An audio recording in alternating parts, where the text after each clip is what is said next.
সমাধান যাত্রা। আমি আছি, আপনারাও আসুন।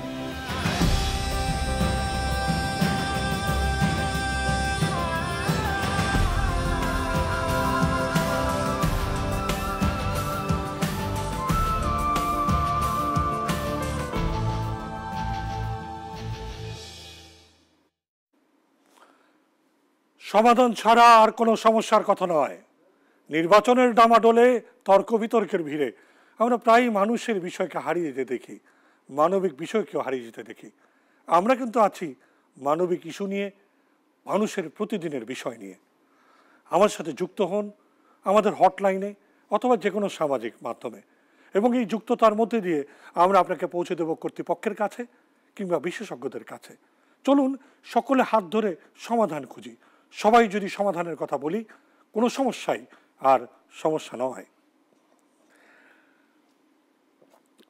আমরা ইতিমধ্যে আপনাদের সাথে নাগরিক সেবা খাতের বিভিন্ন বিষয় নিয়ে কথা বলেছি। কথা হয়েছে সড়কের নিরাপত্তা, দখল, হাসপাতালের সেবা আর মাদকের ঝুঁকি নিয়ে। বেশ কিছু নাগরিকের অভিযোগও কর্তৃপক্ষের কাছে আমরা তুলে ধরেছি। তার অনেকগুলো এরই মধ্যে সমাধান হয়েছে, আর কিছু কিছু সমাধানের পথেই আছে। আমরা সেগুলি পর্যবেক্ষণ করে চলেছি নিয়মিত। চলুন দেখে আসি আজকের সমাধান যাত্রার প্রতিবেদনটি কি।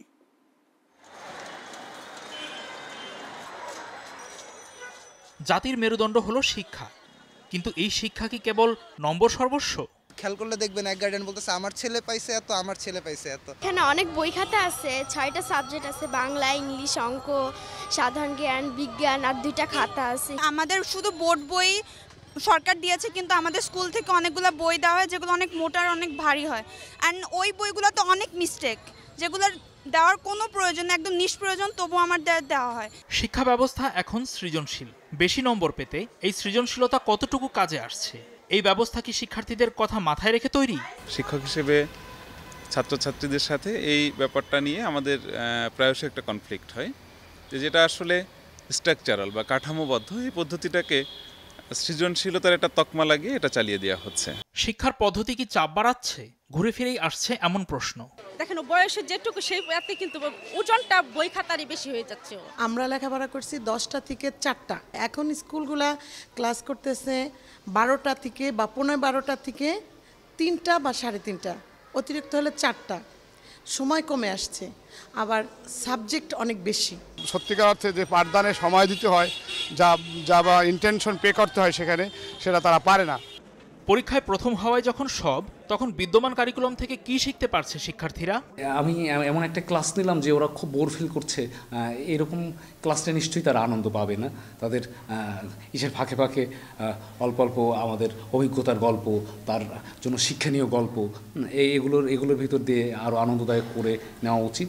বাচ্চার মানসিক বিকাশের জন্য খেলাধুলার তো প্রয়োজন আছে, এটা আমরা সবাই জানি। খেলাধুলা এবং বিনোদনমূলক কর্মকাণ্ডের সেটা করতে দেওয়া উচিত। সিলেবাসটা তাদের জন্য প্রেশার না, প্রেশার হচ্ছে অভিভাবকের। সবাই চায় আমার ছেলে প্রথম হোক, প্রথম তো সবাই হবে না, প্রথম তো একজনই হবে। সমস্যা রন্ধ্রে রন্ধ্রে, কিন্তু সমাধান কোথায়?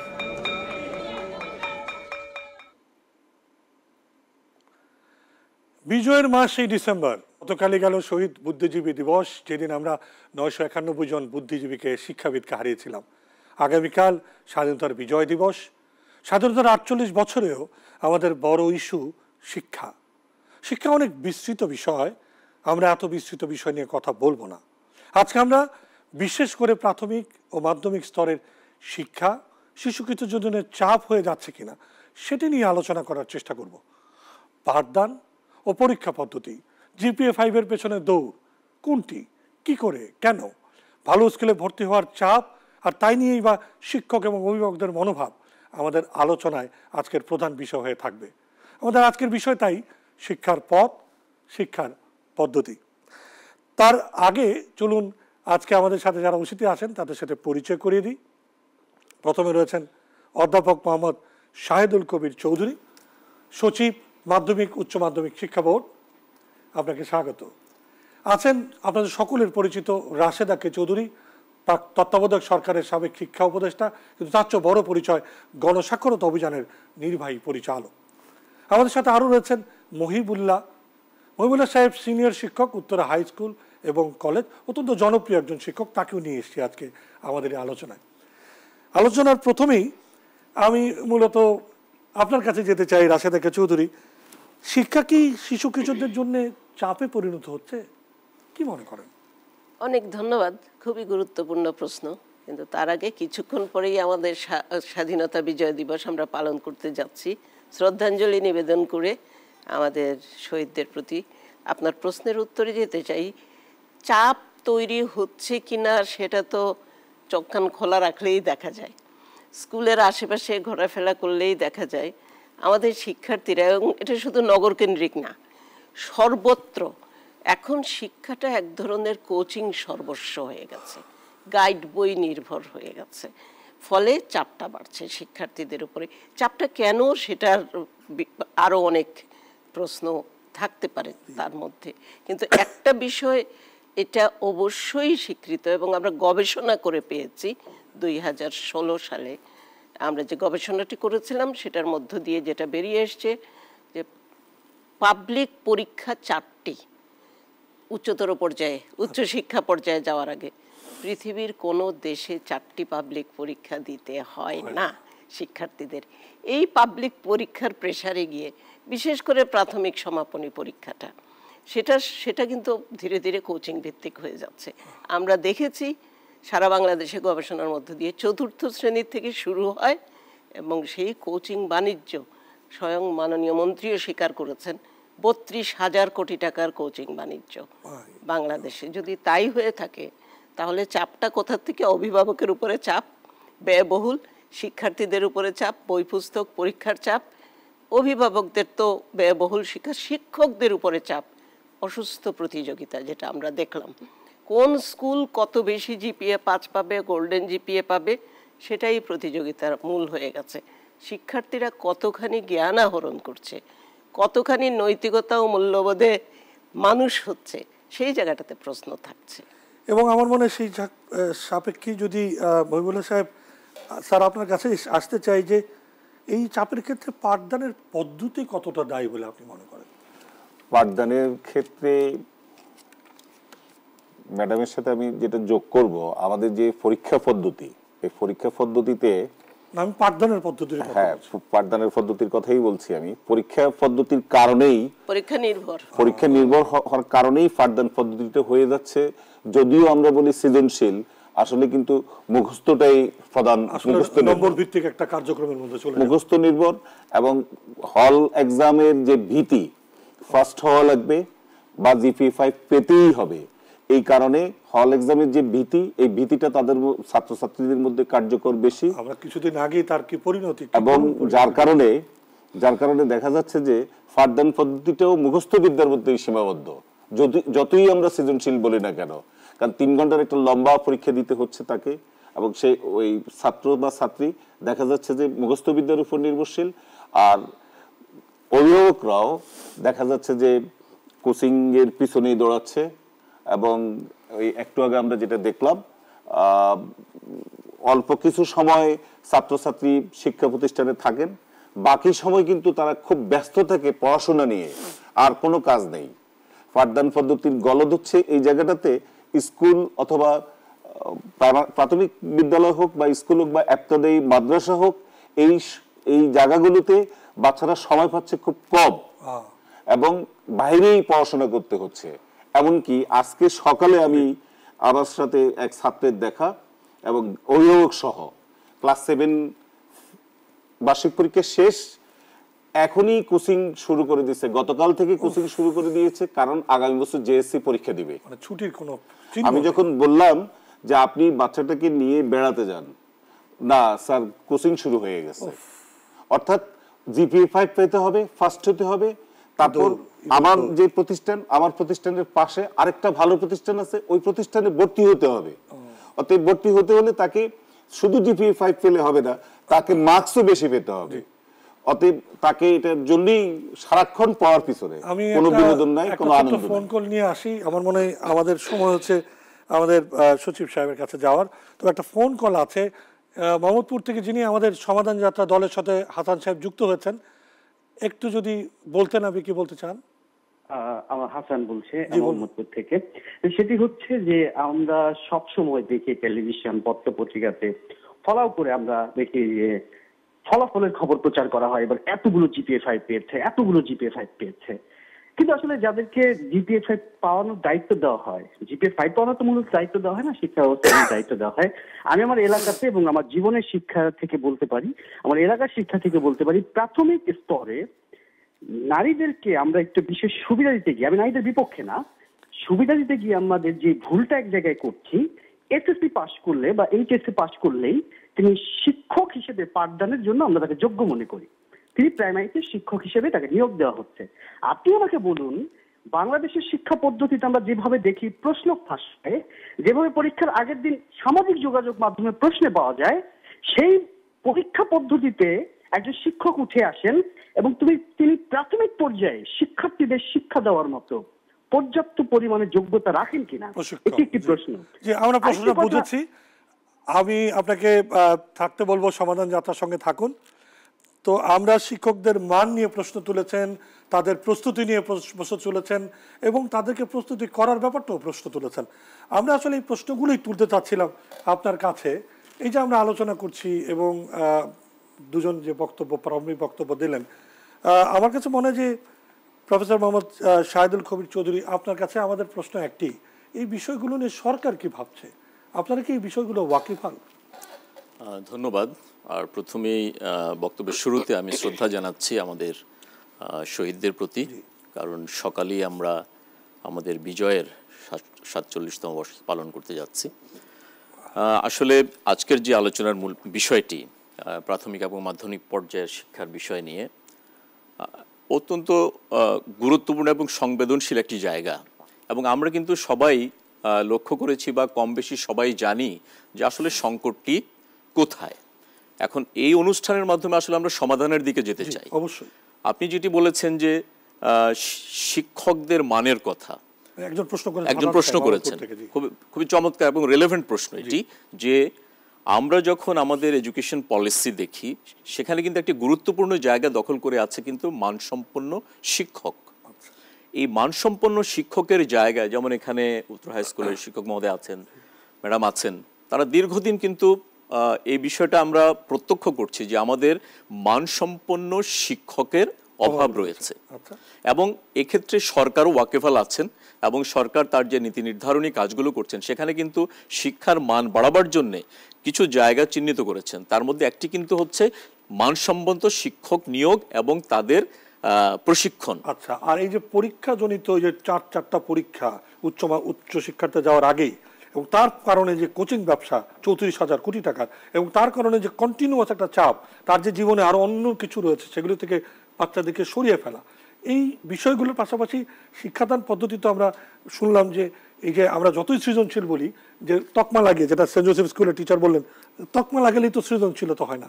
এই তিনটা বিষয়ে আপনারা কিভাবে, মানে সরকার কিরকম ভাবে রেসপন্স করছে? সৃজনশীল যে পদ্ধতিটি চালু হয়েছে পরীক্ষা থেকে শুরু করেন, যে চারটা পরীক্ষা, হ্যাঁ, আসলে এটি যারা গবেষক তারা গবেষণা করে দেখিয়েছেন, যা উন্নত বিশ্ব আমরা অনেক জায়গায় দেখেছি, হয়তো পাবলিক এক্সাম বা পরীক্ষা আছে কিন্তু বিষয়ের সংখ্যা একেবারেই নগণ্য। যেমন ইউরোপে বলি বা অথবা আমরা আমেরিকাতে বলি বা নর্থ আমেরিকাতে বলি, সেখানে দেখা যাবে যে হয় ম্যাথামেটিক্স অর ল্যাঙ্গুয়েজ, এই দুটো বিষয়ের উপরে হয়তো পাবলিক এক্সাম হচ্ছে, বাট আদার যেই সাবজেক্টগুলো আছে সেগুলো তার প্রতিষ্ঠান থেকেই সে যোগ্যতা অর্জন করছে। কিন্তু আমাদের বাংলাদেশের বাস্তবতা হচ্ছে যে মানসম্পন্ন শিক্ষা প্রতিষ্ঠানেরও ঘাটতি রয়েছে। ফলে দেখা গেছে কি, আমাদের আরেকটা জিনিস হচ্ছে কি, আমরা তো আসলে পরিবর্তনের দিকে যাচ্ছি, বাংলাদেশ রাষ্ট্র যেভাবে এখন এগোচ্ছে এক ধরনের পরিবর্তন হচ্ছে। সেক্ষেত্রে যেটি হচ্ছে যে প্রতিযোগিতার কথা আপনি বলেছিলেন, যে আসলে কি আমরা প্রতিযোগিতায় যাচ্ছি নাকি কোনো কিছুর পেছনে ছুটছি। আসলে এই পরিবর্তনের জায়গাটিতে আমার যেটি মনে হয় যে আমাদের অভিভাবকরা যারা, বিশেষ করে এই জেনারেশনের যারা অভিভাবক, তারা তাদের শিক্ষার্থীদের ক্যারিয়ার নিয়ে বেশি চিন্তিত।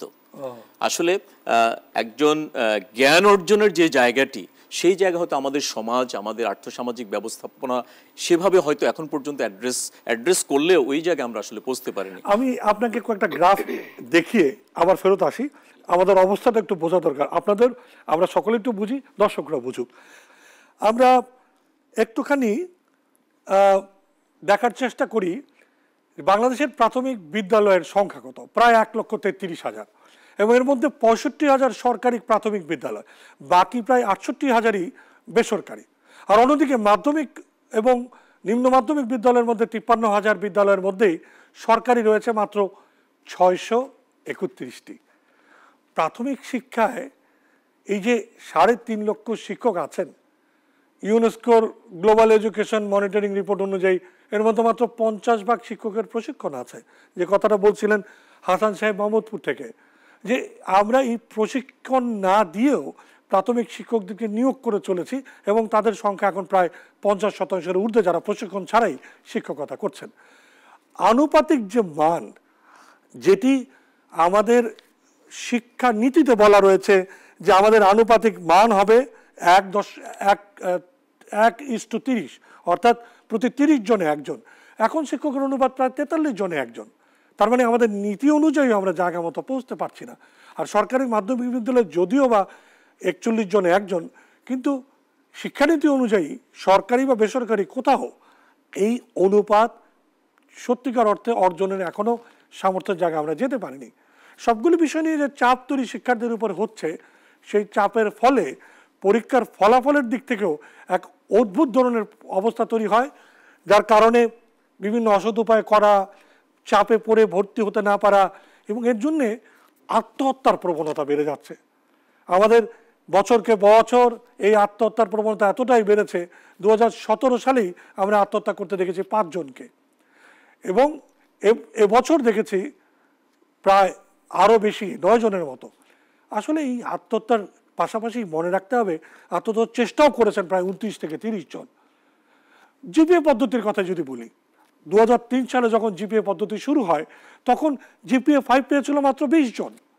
এক যুগের মধ্যে 2016-তে এসে আমরা দেখতে পাচ্ছি জিপিএ 5 পাচ্ছেন 58,000 জন। এবছর তো প্রায় 28,000 শিক্ষার্থী জিপিএ 5 পেয়েছেন।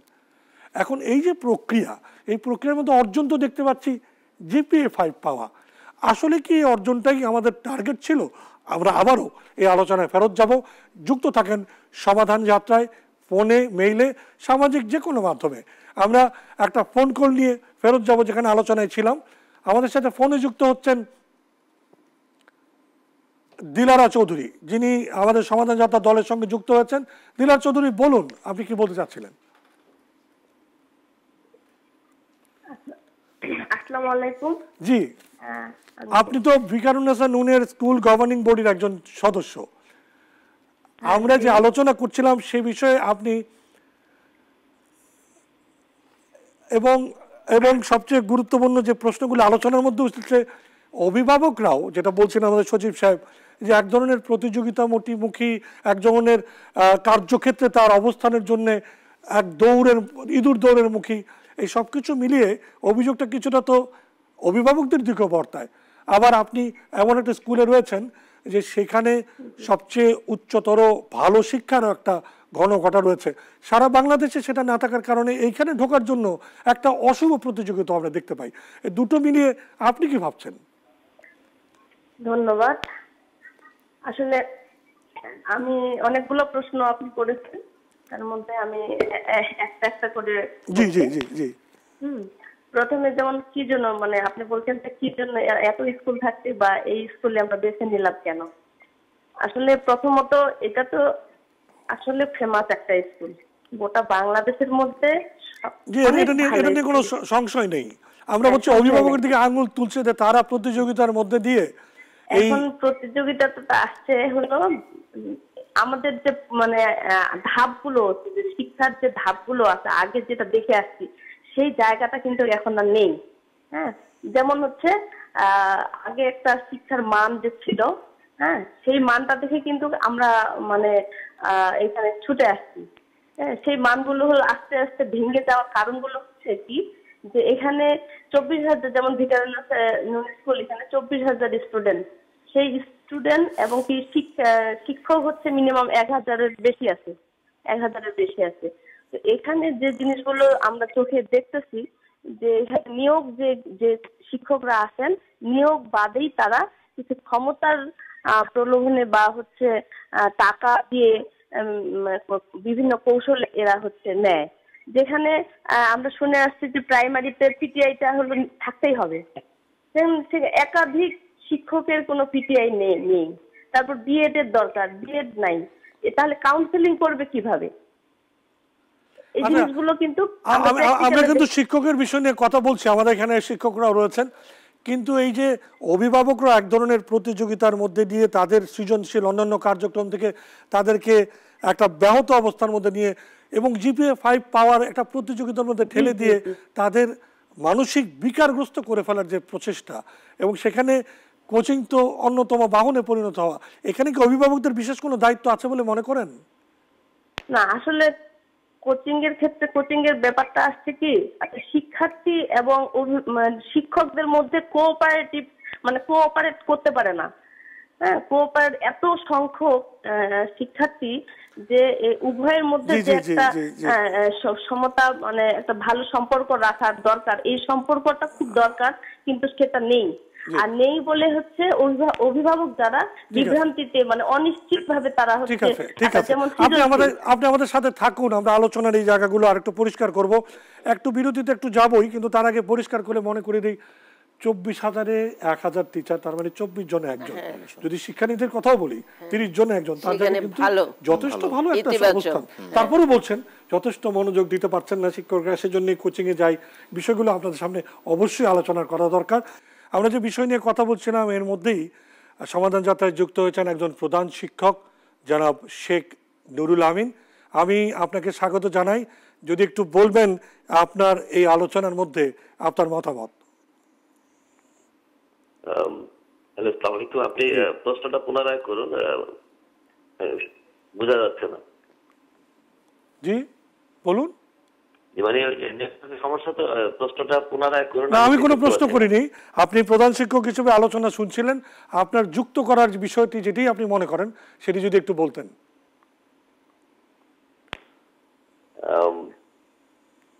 আমরা আলোচনা করছিলাম শিক্ষার ছাত্রছাত্রীদের উপরে শিক্ষার চাপ, এবং শুধু তাই নয়, তাদের শিক্ষা পদ্ধতির জন্য হোক অথবা কোচিং ব্যবসার জন্য হোক, তারা সারা বছর যে অবস্থার মধ্যে থাকে তারা তাদের মানসিক বৈকল্যতার দিকে চলে যায়। এই পুরো পদ্ধতিগত বিষয়ে আপনার যদি কিছু বলার থাকে।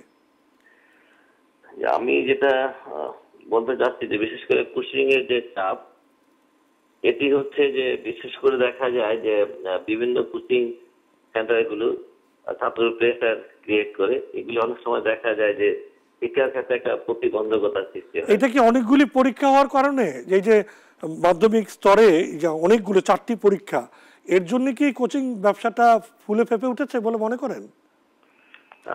বিষয়টা এমনই, তার কারণ দেখা যাচ্ছে যে পরীক্ষা মানেই প্রেসার, ঠিক দেখা যায় একাধিক পরীক্ষা নিলে সেখানে শিক্ষার্থীর উপর একটা মানসিক চাপ সৃষ্টি হয়। আর দ্বিতীয়ত হচ্ছে যে আমাদের দেশের গ্রামগঞ্জে আমরা যারা শিক্ষকতা করি, তো অভিভাবকদের সচেতনতা ও দায়িত্ববোধের যথেষ্ট আছে বলে আমি মনে করি। কারণ যেভাবে অভিভাবক হিসাবে একজন শিক্ষার্থীর প্রতি তাদের সচেতনতা থাকা প্রয়োজন এবং দায়িত্ব পালন করা প্রয়োজন, সেভাবে কিন্তু তাদের যথেষ্ট অনীহা আছে। এবং আমি যে স্কুলের প্রধান শিক্ষক, শরীয়তপুরের মধ্যে সবচেয়ে প্রাচীনতম বিদ্যাপীঠ, অবশ্যই আবু ইসা একটা স্কুলের ছাত্র ছিলেন, বোঝাচ্ছেন, কিন্তু সেখানে দেখা যায় যে এলাকার মানুষ দায়িত্ব একজন শিক্ষার্থী সেখানে কখনো তারা কিন্তু বিদ্যালয়ে এসে তার ছেলের পারগতা অপারগতা এগুলি কিন্তু তারা জানতে চান না। যখন ফর্ম ফিল আপ হয় তখন কিন্তু তারা আছে। আচ্ছা, আমরা আপনি আমাদের সাথে থাকুন নুরুল আমিন সাহেব, আমরা এই বিষয়গুলো নিয়ে এখন আমাদের যিনি সচিব রয়েছেন মাধ্যমিক শিক্ষা বোর্ডের, তার সাথে কথা বলছি, আপনি যুক্ত থাকুন। আমি একটা কথা বলবো, উনি একটা কথা বলেছেন যে অভিভাবকদের সচেতনতার অভাব। মাননীয় প্রধান শিক্ষক, ওনার প্রতি সম্মান জানিয়ে একটা বিষয়ে দৃষ্টি আকর্ষণ করব। 30% শিক্ষার্থী প্রাথমিক স্তরের এখনো প্রথম প্রজন্মের শিক্ষার্থী, তাদের মা বাবারা লেখাপড়া জানেন না, কাজেই তাদের কাছে অত সচেতনতা তো আশা করা উচিত না। সেটা ঠিক না, এবং সেখানে আমাদের আসলেই শিক্ষা প্রতিষ্ঠানের উপরেই নির্ভর করতে হবে এবং শিক্ষকদের তার দায়িত্বটা সেভাবেই তাকে প্রতিপালন করতে হবে। ধন্যবাদ রাশেদা চৌধুরী। আমি অধ্যাপক মোহাম্মদ শাহেদুল কবির চৌধুরী, আপনার কাছে অনেকগুলো বিষয় এসছে, পরীক্ষার পরিমাণ, সংখ্যা, পদ্ধতিগতভাবে শিক্ষকদের প্রশিক্ষণ ছাড়া 50% শিক্ষক, এবং কোচিং বাণিজ্য প্রায় 34,000 কোটি টাকা এর সাথে ফেপে বসা, এবং সবকিছু মিলে আপনারা যদি সরকারিভাবে রেসপন্সটা করতেন বা সামনে কি পরিকল্পনায় বা সমাধানটাই বা কি? প্রথমে আমি যেটা বলার চেষ্টা করেছিলাম যে আমাদের শিক্ষকদের কোয়ালিটি টিচার্সদের নিয়ে, সে ব্যাপারে কিন্তু সরকার ইতিমধ্যে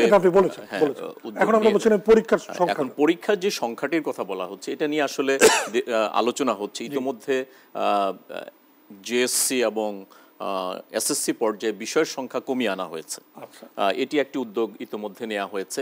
তাছাড়া সৃজনশীল প্রশ্ন পদ্ধতি নিয়ে জনমনে যেমন এক ধরনের অস্বস্তি আছে, তেমনিভাবে যারা আমাদের শিক্ষক আছেন এবং শিক্ষার্থী আছে তাদের মধ্যে কিন্তু এক ধরনের চাপ আছে। বিশেষ করে এই পদ্ধতিটি প্রয়োগ করতে গিয়ে আমরা যেটা লক্ষ্য করেছি যে এটি ধারণ করা একজন শিক্ষকের পক্ষে, এবং সেটা ধারণ করে তিনি শিক্ষার্থীদের মাঝে ছড়িয়ে দেয়া, আবার সেই শিক্ষার্থী সেটি ধারণ করে তার পরীক্ষার মাধ্যমে সেটি করা, এটা আসলে আমাদের মতো এই দেশের জন্য চ্যালেঞ্জিং একটি জায়গায় চলে গেছে। তার কারণ হচ্ছে এই যে রেশিওর কথা বলেছেন, আসলে এই পদ্ধতিটি যদি কার্যকর করতে হয় তাহলে টিচার স্টুডেন্ট রেশিওর এই জায়গাটি আন্তর্জাতিক যে মান আমরা বলি যে 1:20, 25 বা 30 এই জায়গায় আনতে হবে, নতুবা এটা আমাদের জন্য প্রয়োগ করতে গিয়ে অত্যন্ত আমরা চ্যালেঞ্জের মুখে পড়ে গেছি। এবং অনেক প্রশ্ন করছেন যে আসলে এটি সত্যিকার অর্থে আমাদের মানের ক্ষেত্রে, যদিও মানের বিষয়টি স্থিতিশীল কোনো জায়গা না, মানের জায়গাটি অনেক, বিশেষ করে উন্নত বিশ্ব বলে যে তাদের শিক্ষার বর্তমান মান নিয়ে তারা শঙ্কিত। এখন সিঙ্গাপুর থেকে নিতে হবে। আপনাদের সরকারি কোনো যথাযথ চেষ্টা বা পরিকল্পনার মধ্যে আছে কি? হ্যাঁ, এই জায়গায় আমি একটু করতে চাই যে আমাদের পরীক্ষা পদ্ধতি নিয়ে কিন্তু আমাদের গবেষণা ইউনিট আছে, তারা এই পরীক্ষা পদ্ধতি নিয়ে কাজ করছে এবং তারা বেশ কিছু প্রস্তাবনা, ম্যাডাম ছিলেন যে বিভিন্ন সেমিনারে তারা কিন্তু উপস্থাপন করেছে। আমি যদি একটু জেনে আসি রাশেদা চৌধুরীর কাছে, শিক্ষানীতিতে এই যে পরীক্ষা পদ্ধতির সংখ্যা আপনি যেটা বললেন 4টি, এই বিষয়ে কি শিক্ষানীতিতে কোনো গাইডেন্স নাই আমাদের?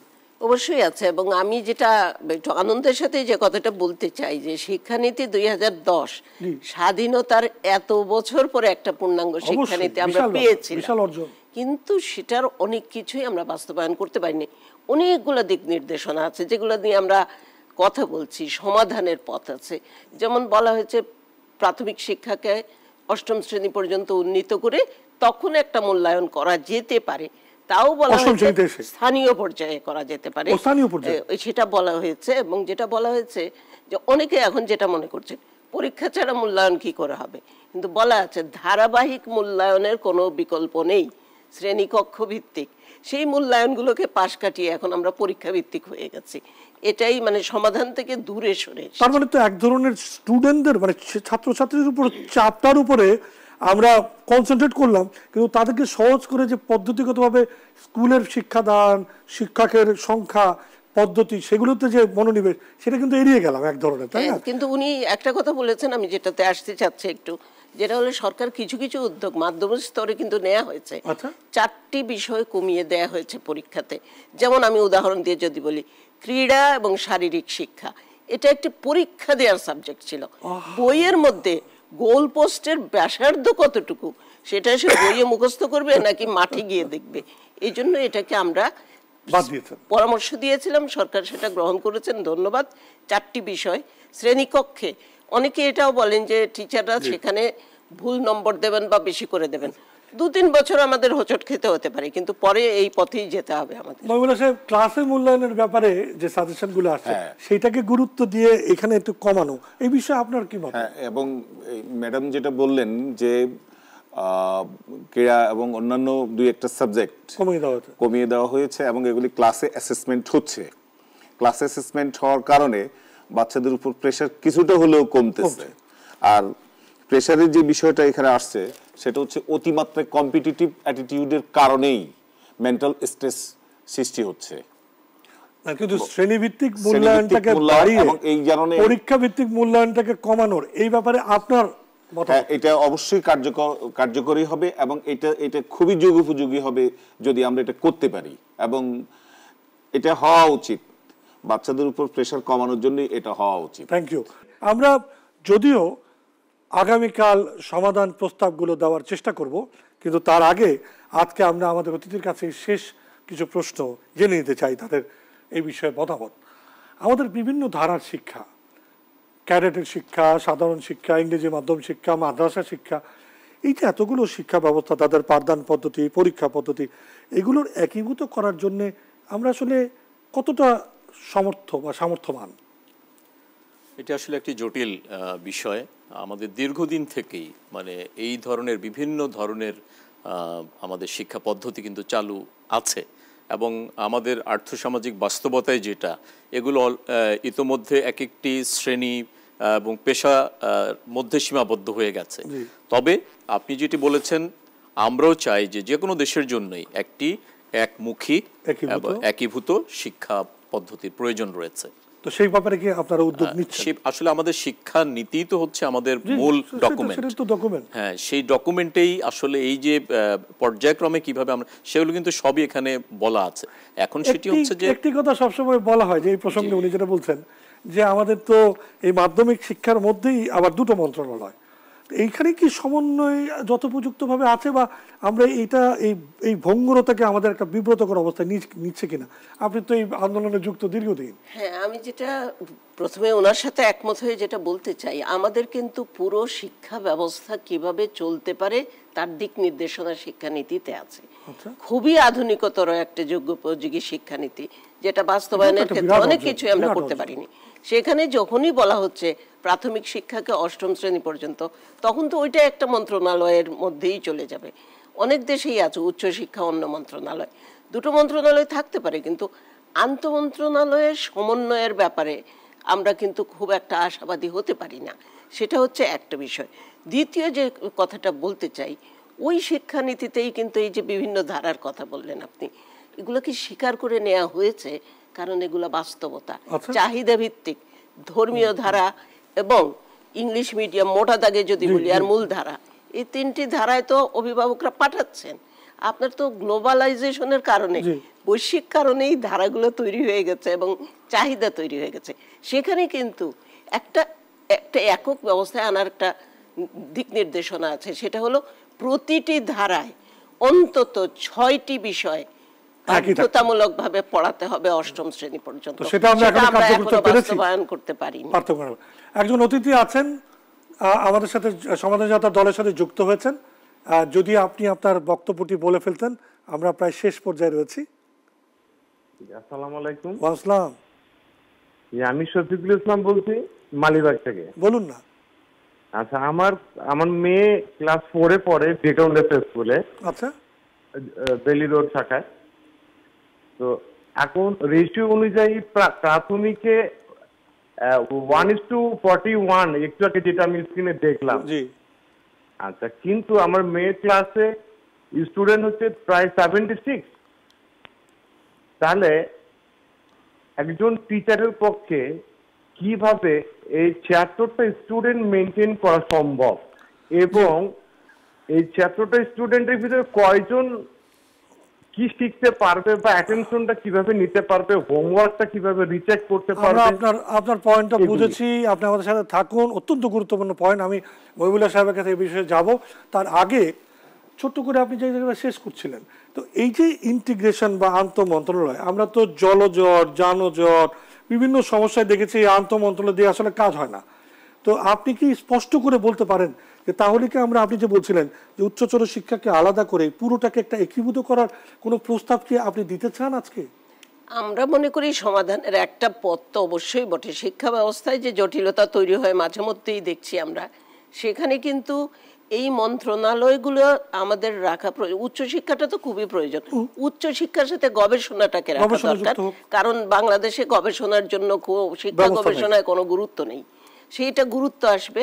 আর প্রাথমিক মাধ্যমিক একটা তো বাংলাদেশ সরকার তো স্বাক্ষর করেছে লক্ষ্যমাত্রায়, বৈশ্বিক লক্ষ্যমাত্রায়, যেটা এসডিজিতে, সেটা তো 12 বছর মেয়াদী শিক্ষা। তাহলে সেই 12 বছর পর্যন্ত একটা মন্ত্রণালয় হোক না। আপনার এই সাজেশনটা তাহলে আমরা নিচ্ছি, আগামীকাল আমরা যখন সমাধান যাত্রার প্রস্তাবে যাব আপনার এই সাজেশনটা আমরা সেখানে দিতে চাই। মহিবুল্লাহ সাহেব একটা প্রশ্ন করছে ক্লাসে ৭৬ জন যদি একজন শিক্ষকের অধীনে একটি ক্লাসে থাকে, আপনি তো এতগুলো মানুষ চোখে চোখ মিলাতে পারবেন না। এই যে পদ্ধতিগত এই অবস্থাটা, এটা দেখভাল করার কি কেউ নেই? আর এটা আমরা কি মেনে নেওয়ার মতন একটা পরিস্থিতি কি মনে করেন? এটা মেনে নেওয়ার মতো বিষয় না, এবং বাংলাদেশের অনেক স্কুলে, ঢাকা শহরের অনেক স্কুলে এই পরিস্থিতি বিরাজমান। আমার নিজের স্কুলেও এই পরিস্থিতি বিরাজমান। ইংল্যান্ডে শিক্ষক এবং শিক্ষার্থীর রেশিও হচ্ছে 1:25, এবং এটাকে ফিনল্যান্ড এবং মার্কিন যুক্তরাষ্ট্র বলতেছে ক্যাওটিক ক্লাসরুম, কারণ ওনাদের আরো কম। সেটা আরেক বাস্তবতা। আমি বলছি এই অবস্থা আমি বলছি ওনাদের আরো কম। তাহলে আমাদের এখানে যখন 70, 75, 76 হয়, তাহলে আসলেই কি পরিমাণ সমস্যার মধ্যে আমাদেরকে থাকা লাগে। এই জন্য আমরা যে একটু আগে যে ফেমাস স্কুলের কথা বলা হয়েছে, বিখ্যাত স্কুলগুলোর কথা বলা হয়েছে, অ্যাকচুয়ালি দেখা যাচ্ছে যে পাশাপাশি কিছু স্কুলে স্টুডেন্ট নাই। আমি যেমন আমার উত্তরা মডেল টাউনটা দিয়েই বলছি, আমি উত্তরা মডেল টাউনে 3-4টা স্কুলের মধ্যে ছাত্র ভর্তি, আবার কিছু স্কুল আছে ছাত্র কম। আমরাই আবার ওই যে আবার ফলাফলের দিকে যাওয়া লাগে, এক্সাম ওরিয়েন্টেড। তো সেখানে তো আবার অভিভাবকরাও সেই এবং এই জায়গাটাতে যেটা হচ্ছে সেটা হচ্ছে যে শিক্ষা ব্যবস্থাটা, অর্থাৎ যখনই রেজাল্ট আউট হয়, এসএসসি অথবা জেএসসি রেজাল্ট আউট হয়, এই বিকারুন্নেসর নুন অথবা রাজুক মডেল স্কুলে সকাল থেকে রেজাল্টের আগেই বিভিন্ন টিভি চ্যানেল সবাই গিয়ে বসে থাকে প্রচার করার জন্য। এভাবেই আরো বেশি ফেমাস হয়ে যাচ্ছে। গণমাধ্যমও কিন্তু এই পুরো বিষয়টাকে প্রতিযোগিতার জায়গাটাকে এবং এই কম্পিটিটিভনেসটাকে বাড়িয়ে দিচ্ছে। এটা হলো, এটা কিন্তু খালি প্রতিযোগিতা বাড়াচ্ছে না, এটা বৈষম্য তৈরি করছে। বৈষম্যটা হচ্ছে, আপনি কিন্তু দেখবেন প্রাথমিক সমাপনীতে দেখবেন অনেক গ্রামের স্কুল উঠে এসছে, যত উপরে যাবেন এই যে অষ্টম আর থাকে না, তখন এই কয়েকটা স্কুলের মধ্যে সীমাবদ্ধ হয়, এবং এটা এক ধরনের। এবং তার মানে দাঁড়াচ্ছে, তার ফলে একটা কন্ট্রাডিকশন আমরা দেখলাম যে অভিভাবকের যিনি প্রতিনিধি ওই স্কুলে রয়েছেন তিনি বলছেন যে সমস্যাটা অন্য জায়গায়, কিন্তু একজন ভুক্তভোগী অভিভাবক বলছেন যে আমার ৭৬ জনের মধ্যে আমার বাচ্চা তো আসলে কিছু শিখতে পারছে না। তো তাহলে ওই ৭৬ জন নিচ্ছি কেন? তার মানে আমরা ওইটাকে প্রেফারেন্স বানিয়ে তারপর ওর উপর এমন চাপ তৈরি করেছি সেখানে শিক্ষা ব্যবস্থাটা ভেঙে পড়ার জোগাড়। এই জায়গাগুলো দেখার জন্য কি আসলে কেউ রয়েছে, বা আমরা কি দেখতে পারবো? না শুধু ওই অভিভাবক যারা ওই গভর্নিং বডিতে আছেন তাদের উপরে সব ছেড়ে দিব, সেখানে তো গলত দেখতে পাচ্ছি না। বিষয়টি আসলে সেরকম না। আসলে আমাদের শিক্ষা প্রতিষ্ঠানের যে সংখ্যা, শিক্ষার্থীর যে সংখ্যা, শিক্ষকের যে সংখ্যা, এই সংখ্যা আসলে আমাদের যে শিক্ষা প্রশাসন আছে বা শিক্ষা যারা দেখভাল করছেন তাদের জন্য সরাসরি মনিটর করা অত্যন্ত কঠিন। আর গভর্নিং বডি বা ম্যানেজিং কমিটি যারা আছেন সেই জায়গায় সত্যিকার অর্থে শিক্ষা প্রতিষ্ঠান বা শিক্ষার মান নিয়ে চিন্তা করবার মতো আমরা যারা অভিভাবক শ্রেণীর বলি বা শিক্ষক প্রতিনিধি বলি, সেই সংখ্যাটা ঘাটতি রয়ে গেছে। ফলে এই জায়গায় দেখা গেছে যে সকল ক্ষেত্রে এই যে মনিটরিং এর যে জায়গাটি কথা বলছেন যে পাশের স্কুলে ক্লাসরুমে তো 25 জন স্টুডেন্ট খুঁজে পাওয়া যাচ্ছে না, আর এখানে 76 জন 78 জন নিয়ে বসে আছে। হ্যাঁ, সেটাই। তো সেই জায়গাগুলো তো একটা রিডিস্ট্রিবিউশন অথবা একটা কাজ করলে কেমন হয়, একটু হাস্যকর শোনাবে। আমরা বড় বড় স্কুলের নামে বাংলাদেশের সকল স্কুলের নাম দিয়ে দিই না, যেটা আমাদের মন্ত্রী মহোদয় একটা কথা সব সময় বলেন যে সব স্কুল ভালো স্কুল করতে পারলেই বুঝবো যে শিক্ষার মান বেড়েছে। সব স্কুল ওইটাই লক্ষ্য হওয়া উচিত, সব স্কুলকে ভালো স্কুলে তৈরি করা। না, সেই জায়গাটাতে আমাদের আসলে ঘাটতি রয়ে গেছে যে মানসম্পন্ন। আমি আগে বলেছিলাম যে মানসম্পন্ন আর শিক্ষা। আরেকটা জিনিস হচ্ছে যে এখন যেটি কিছুটা হলো চেষ্টা করা হচ্ছে যে ক্যাচমেন্ট এরিয়া ধরে শিক্ষার্থী ভর্তি, যেটি 40% সব দেশেই আছে, যে যে এলাকায় আছে সেই এলাকা তার। কিন্তু আমাদের শিক্ষা প্রতিষ্ঠানগুলোর মান বা আমাদের গার্ডিয়ানদের যে মাইন্ডসেট বা সমাজের যে মাইন্ডসেট, যার কারণে ওই কনসেন্ট্রেশন গুটি কয়েক শিক্ষা প্রতিষ্ঠান থেকে গুলশানে পড়তে আসতে হয়। অনেকগুলো সাজেশন এসছে, অনেকগুলো প্রস্তাব আপনি একমত হয়েছেন, কিছু কিছু প্রস্তাব আপনি সরকারের বিভিন্ন উদ্যোগের কথাও বলেছেন। আজকে যেগুলো নতুন মনে হলো বা নতুন ভাবে আপনাকে ভাবালো, এগুলো আমরা আপনার কাছ থেকে প্রত্যাশা করতে পারি এগুলি সুপারিশ আকারে আপনি সরকারের বিভিন্ন জায়গায় পেশ করবেন? অবশ্যই, আমরা তো সেটাই চাই। আমি মনে করি যে অনুষ্ঠানে হয়তো এটা একটা অর্জন হবে। আমি শেষ পর্যায়ে আপনাদের সকলকেই আধা মিনিট করে সময় দিব। কি যুক্ত করতে চান আগামীকাল আমাদের সমাধান প্রস্তাবে শিক্ষা বিষয়? আপনি শুরু করেন। আমি যেটি বলতে চাই সেটা হচ্ছে যে আমাদের প্রাথমিক এবং মাধ্যমিক পর্যায়ের যে শিক্ষা ব্যবস্থা বা যেই শিক্ষার যে কারিকুলাম বা শিক্ষার যে সিলেবাস, ইভেন শিক্ষক, সব কিছুর ক্ষেত্রে যে জিনিসটি সেটি হচ্ছে যে আমাদের মানের যে চ্যালেঞ্জটির জায়গা, সেই জায়গায় কম্প্রোমাইজ করা যাবে না। আমরা যদি বলি যে শিক্ষক নিয়োগ, পাঠদান সব কিছু মিলে এবং এই যে টিচার স্টুডেন্ট রেশিওর কথা যেটা বলা হচ্ছে, এই জায়গায় কোনো ধরনের কম্প্রোমাইজ ছাড় দেওয়া যাবে। Thank you. আপনি? আমার দুটোই প্রস্তাব একদম সহজ সরল। একটা হচ্ছে শিক্ষানীতির পূর্ণাঙ্গ বাস্তবায়ন হতে হবে এবং সেটা করতে গেলে একটা আইনি কাঠামো দরকার।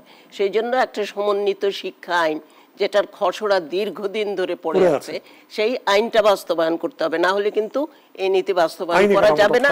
এবং সেটা করতে গেলে যে বিনিয়োগটা করা দরকার, এখনো জিডিপির 2.3% দক্ষিণ এশিয়ার মধ্যে নিম্নতম আমরা শিক্ষার জন্য ব্যয় করি, এই বিনিয়োগটাও বাড়াতে হবে। অসংখ্য ধন্যবাদ। সবশেষে মহিলা সাহেব, 2010 সালের শিক্ষানীতির বাস্তবায়ন যদি করা হয় তাহলেই প্রগতিশীল এবং বিজ্ঞানমনস্ক এবং অসাম্প্রদায়িক শিক্ষা নিশ্চিত হবে বাংলাদেশে ইনশাআল্লাহ। Thank you.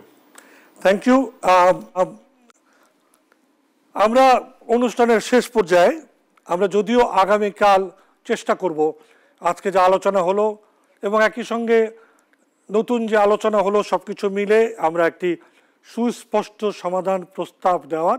তবে আজকে যে আলোচনাগুলি আসলো তাতে বোঝা যাচ্ছে ছাত্রছাত্রীদেরকে ভিকটিম করে, অপরাধী করে, একটা মানসিক চাপের মধ্যে রেখে আমরা অভিভাবকরা, শিক্ষা ব্যবস্থায় জড়িত শিক্ষক শিক্ষিকারা, আমরা যারা প্রশাসনে রয়েছি, আমরা সকলেই যে গুণগত মান উন্নয়নের চেষ্টা করা, তাদের উপরে শিক্ষাকে আনন্দের সঙ্গে শিক্ষা, রবীন্দ্রনাথ যেটা বলতেন, সেটিকে বাদ দিয়ে এই একটা প্রতিযোগিতামূলক ইঁদুর দৌড়ের মধ্যে ঠেলে দেওয়া, এর মধ্যে দিয়ে যে একটা অরাজক অবস্থা তৈরি করেছি, তার থেকে বেরিয়ে আসতেই হবে। সেই সমাধানে আমরা কিছুটা পথ এগুলাম, কালকে আরও পথ এগোবো। আমাদের সাথে যুক্ত হন, যুক্ত থাকুন, পরামর্শ দিন।